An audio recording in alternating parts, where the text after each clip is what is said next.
झालेला आहे. इथून पलीकडे आपल्याला आपला शेवटचा पॅच मिळणार आहे.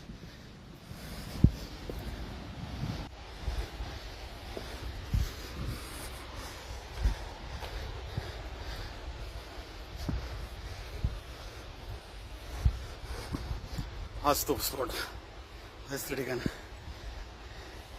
ज्याच्यासाठी आपण ऑलमोस्ट 3000 किलोमीटरचा प्रवास महाराष्ट्रापासून करून आसाम मार्गे मेघालयमध्ये आलेलो. शिलाँग इथून पुढे 150 किलोमीटर बाईकने प्रवास. या दोन, हा इकडचा जो डोंगर आहे आणि पत्थर म्हणजे पर्वत आणि ही जी छोटी टेकडी आहे याच्यामध्ये छोटीशी दरी आहे, त्याच्यामध्ये पाऊल वाट नसल्यामुळं हा हे जे ब्रिज कनेक्शन आहे याचा फायदा होतो पलीकडे जायला. इकडून एक धबधबा आणि एक रिव्हर स्ट्रीम बाहेर पडते जी खाली चालली. सो आता आपण जाऊयात आपल्या डेस्टिनेशन पॉईंटवर. वरती थोडासा एलिव्हेशन आहे, चढूयात.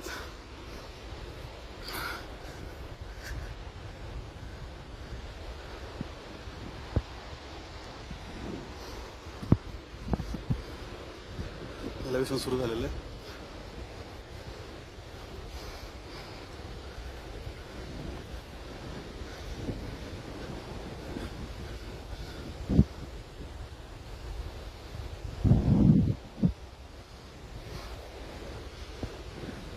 तसं या दगडावर विदाऊट म्हणजे म्हणतात ना बांबू नसताना चढणं अतिशय कठीण आहे.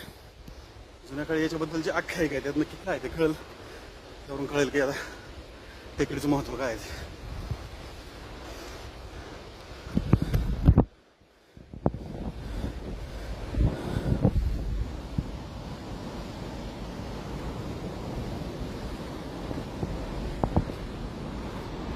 इकडून एकदम स्टीफ उत्तर आहे दगडाचा, एकदम स्लोप वाला.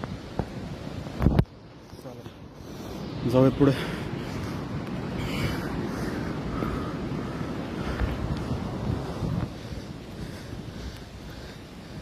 हेच ते टोक.